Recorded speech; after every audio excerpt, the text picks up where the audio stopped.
안녕하세요. 태극교구의 식구 여러분.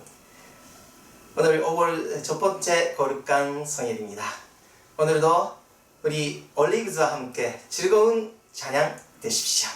첫 번째 곡은 오 이 기쁨.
우리 대구교구 식구 여러분 안녕하세요. 반갑습니다.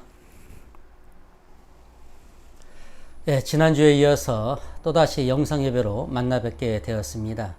우리 신 올리브주의 은혜로운 찬양에 이어서 말씀을 드리게 되니 제 마음이 한결 은혜롭고 또 가볍습니다.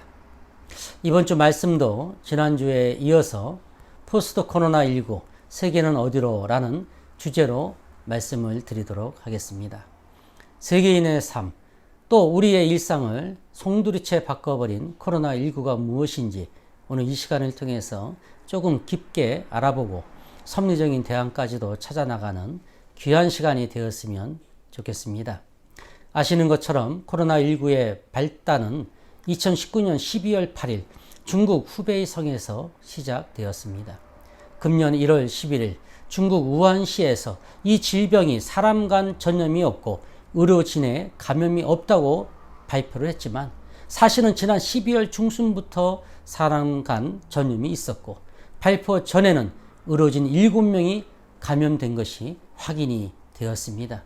잘못되고 조작된 결과를 발표한 것입니다. 이로 인해 초동 대처가 잘못되었고 준비되지 못한 세계 각국은 불과 4개월 만에 코로나19가 전 세계 216개국에서 300만 명이 넘게 확진이 되었고 사망자는 무려 20만 명이 넘고 있습니다. 전 세계 경제가 공황 상태에 빠졌고 인류는 한 치 앞도 알 수 없는 처참한 지경에 이르게 된 것입니다. 이 코로나19 바이러스의 특징이라고 하면 안정적인 DNA 바이러스가 아닙니다. 변신의 규제라고 할 수 있는 RNA 바이러스인 것입니다.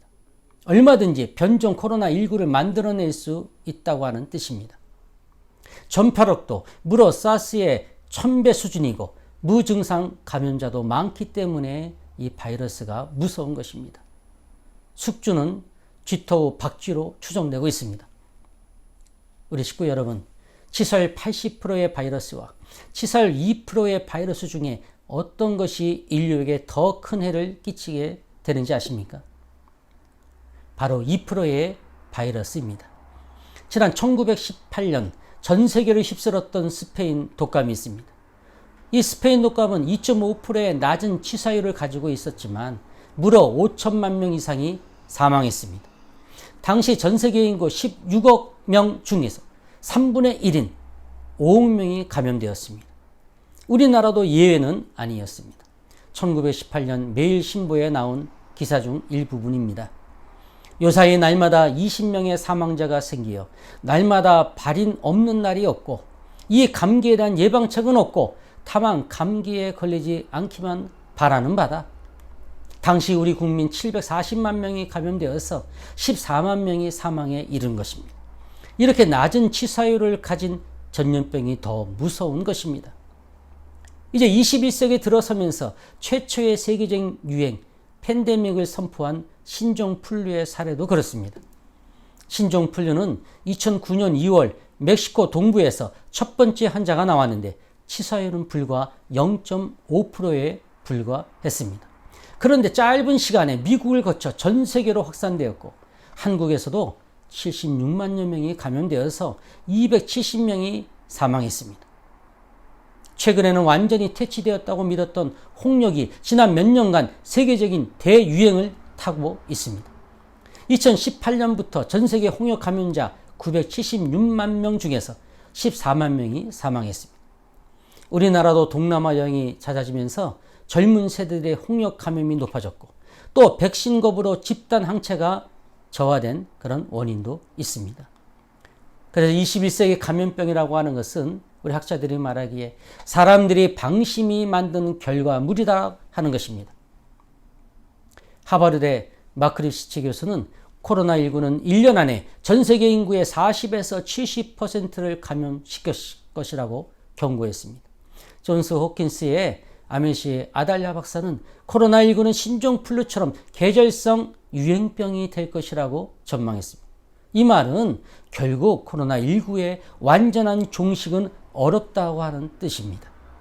이제 우리가 이 코로나19에 대해 분명히 알고 현명하게 생활 속에서 대처하는 길만이 남은 것입니다. 여러분 다 아시는 것처럼 코로나19는 비말을 통해서 타인의 눈, 코, 입에 닿아 감염되는 것이 일반적입니다. 또 비말이 닿은 물건을 만진 뒤 오염된 손으로 눈, 코를 만져 감염되기도 합니다. 에어로졸 상태로 전염되기도 하지만 그것은 일반적인 상황은 아닌 것으로 판단됩니다. 아직 치료제와 백신이 나오지 않은 상태에서 가장 최고의 예방 백신은 마스크라고 이구동성으로 말하고 있습니다. 그 중에 KF80 정도면 예방 효과가 충분하다고 합니다. 국민 개개인의 대처 방법은 우리 식구님들도 너무나 잘 알고 계십니다. 우리 교회에서도 다음 주부터 예배가 재개가 되면 이 방역 수칙을 잘 지켜나가도록 하겠습니다. 식구 여러분, 그러면 언제 코로나19가 종식될 것인가? 저는 며칠 전 인도에서 코로나19 새 변종이 발견되었다고 하는 기사를 읽었습니다. 백신 개발이 그만큼 어렵다고 하는 뜻입니다. 권준욱 중대본 부본부장은 언론 브리핑에서 거듭 말하지만 코로나19 발생 이전의 세상은 이제 다시 오지 않는다. 이제는 완전히 다른 세상이라고 말했습니다. 섬뜩한 말이지만 가장 현실적인 솔직한 말이기도 합니다. 며칠 전 KBS에서는 빌 게이츠가 자신의 블로그에 쓴 글을 소개한 적이 있습니다. 코로나19 이후의 생활에 대해서 이야기한 내용입니다. 사람들은 밖으로 나갈 수 있겠지만 예전처럼은 아닐 것이며 붐비는 곳으로는 가지 않을 것이다. 식당은 손님을 한 테이블 건너 앉힐 것이고 비행기는 가운데 좌석이 빈 채로 운항할 것이다. 학교는 개학하겠지만 수만 명을 수용할 수 있는 경기장은 채울 수 없을 것이다. 사람들은 일하고 소비하겠지만 팬데믹 이전처럼 많이 일하고 소비하지는 못할 것이다. 빌 게이츠는 코로나19 이전과 이후의 이 세계를 기원 전과 기원 후에 버금가는 분수령으로 구분한 뉴욕타임즈의 컬럼니스트 토마스 프리드먼과 같은 생각이다라고 말을 했던 것입니다. 코로나19 팬데믹이 2차 세계대전과 같이 세대를 규정하고 세상을 규정하는 하나의 이정표가 될 것이라고 하는 이야기입니다. 식구 여러분, 사실은 현재 인류는 바이러스 이 위기보다 더 근본적이요 인류를 파멸에 이를 수 있는 지구 멸종 위기에 처해 있다고 하는 사실도 우리가 인지를 해야 합니다. 지구는 지금까지 전례 없던 생물의 다양성을 잃어가고 있습니다. 그 끝은 인간 멸종이 될 것이라고 수많은 학자들이 강조하고 인류에게 경종을 울리고 있는 것입니다. 앞으로 500년 안에 지구상의 생물종 중 50%가 절반이 사라진다고 합니다. 인류의 환경 파괴가 지난 5번의 지구의 대멸종에 이어 6번째 대재앙을 가속화하고 있는 것입니다. 지난 과거에는 지구 환경이 스스로 빙하기와 온난화를 만들어서 그 환경 변화에 따라서 지구에 살았던 생물종은 쇠퇴하거나 멸종했습니다. 하지만 지금은 인류가 지구의 변화를 일으키고 있습니다.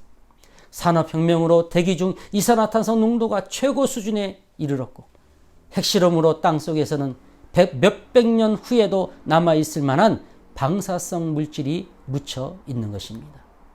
인류가 등장한 이래 지구 환경은 끊임없이 파괴됐고 그렇게 환경 체계는 바뀌었습니다. 이 모든 원인 제공자가 인류이기 때문에 인류세라는 말이 붙은 것입니다. 인류세라고 하는 말은 인류가 다른 생명체처럼 사라지지 않도록 우리가 주체가 되어져서 지구 환경을 잘 보호해야 된다는 의미도 내포합니다. 2056년이 되면 지구촌의 인구는 지금의 77억에서 100억으로 증가하게 됩니다. 지구에 있는 인류 모두를 모으면 가로, 세로, 높이 2km의 상자를 채운다고 합니다. 개미도 그렇습니다. 하지만 개미는 1만 2천 종이 있습니다. 그런데 인간은 단 하나의 종입니다. 지난 지구의 5번의 대멸종의 특징은 최고 포식자의 멸종이었습니다. 식구 여러분, 현재 우리 지구의 최고의 포식자가 누구입니까? 바로 인류입니다. 위대한 천문학자 칼 세이건은 그의 저서 코스모스에서 이렇게 말했습니다. 우리는 종으로서의 인류를 사랑해야 하며 지구에 충성을 바쳐야 한다. 그 누가 우리의 지구를 대변해 줄 수 있겠는가? 우리의 생존은 우리 자신만의 이룬 업적이 아니다. 그러므로 오늘을 사는 우리의 인류를 여기에 있게 한 코스모스에게 우리는 감사해야 할 것이다. 그렇습니다. 우리 인류가 지속해야 하는 이유는 하늘 부모님의 창조 이상을 완성해야 하는 이유도 있지만 하늘 부모님이 창조한 이 우주의 장엄함을 노래하고 생명을 찬양하는 유일한 존재가 인간이기 때문에 우리는 지구와 자연과 우주를 위해서 그리고 특히 하늘 부모님을 위해서 살아남아야 하는 것입니다. 지구의 생태계를 유지하는 것은 다른 생물들과 잘 어울려서 존재하는 것입니다. 특별히 눈에 보이는 사람부터 사랑하려고자 하는 그런 노력이 절대적입니다. 우선시되는 것입니다. 이런 말이 있습니다. 적자 생존은 우연이지만 공생은 필연인 것입니다. 원정우 과학과 사람들 대표는 이렇게 이야기했습니다. 문제는 여전히 부족해 보이는 공존에 대한 의지 그리고 공생의 지혜, 여기에 자연과의 공생에는 연습이 필요하다고 말했습니다. 같이 살자, 함께 살자고 하는 의식이 절실합니다. 참 부모님의 말씀입니다. 연어는 알을 낳고는 죽습니다.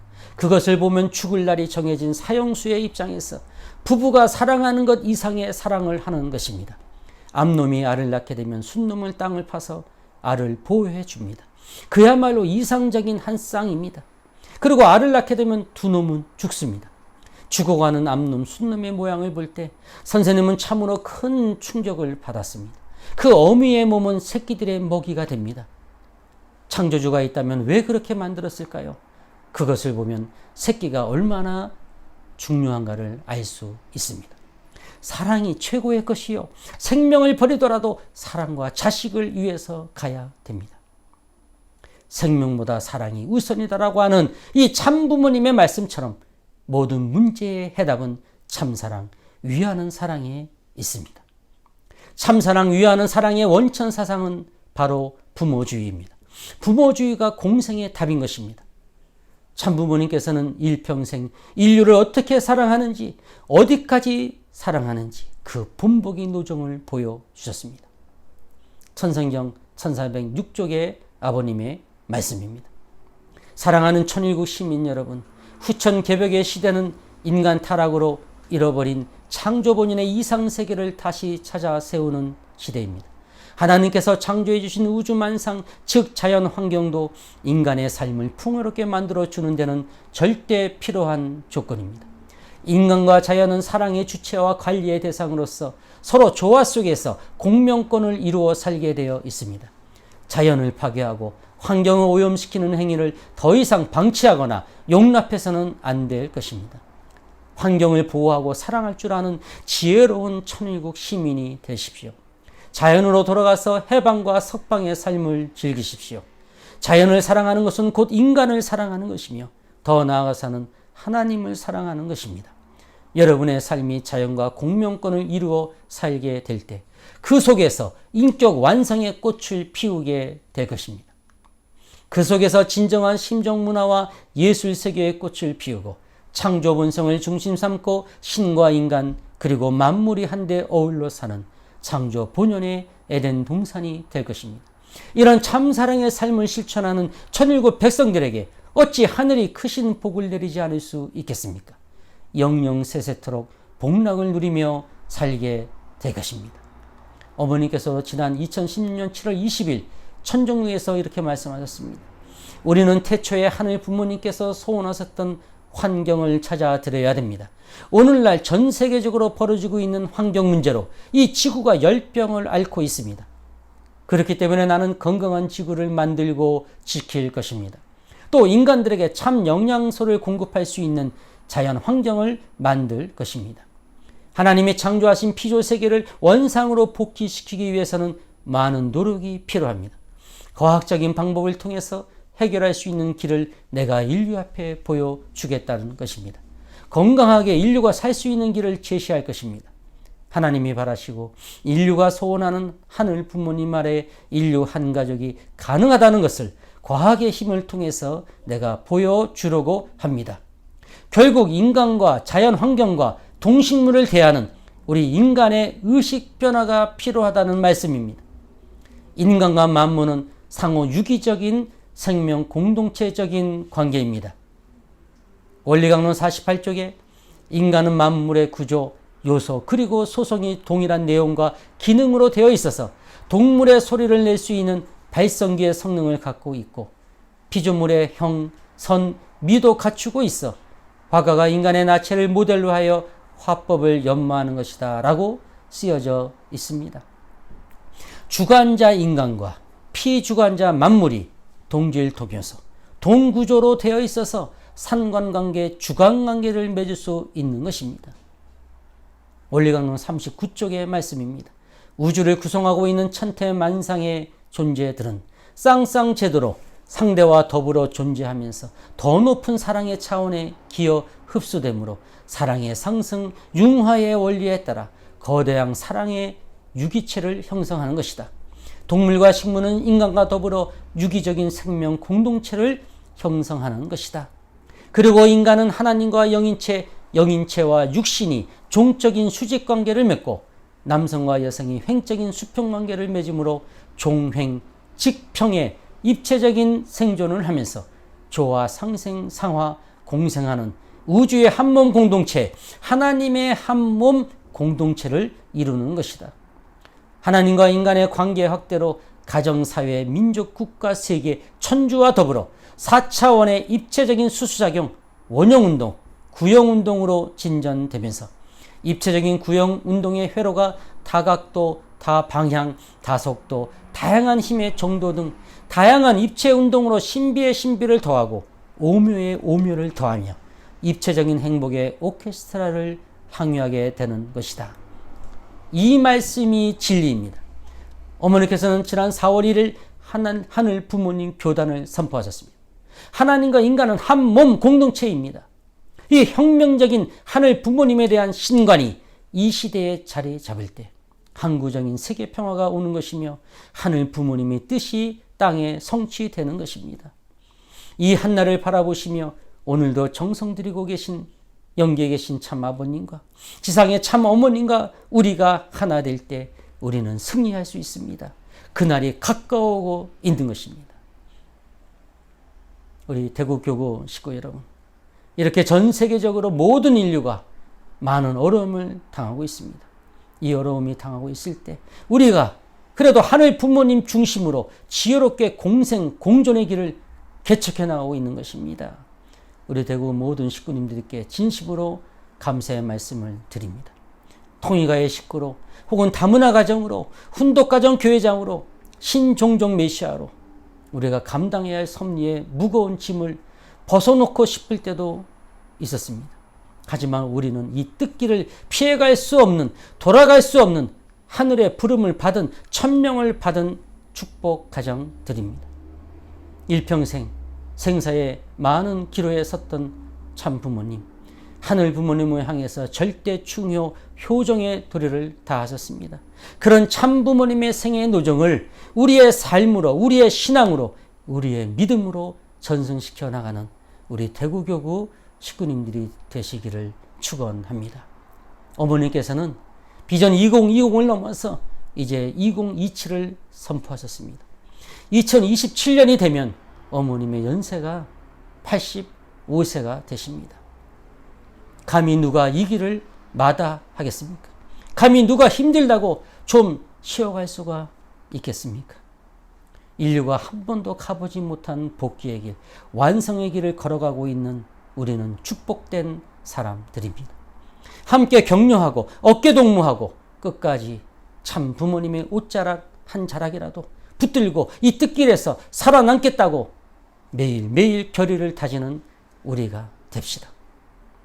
다음 주 성일 정말 오랜만에 각 교회에서 모두 건강한 모습으로 직접 뵐 날을 고대합니다.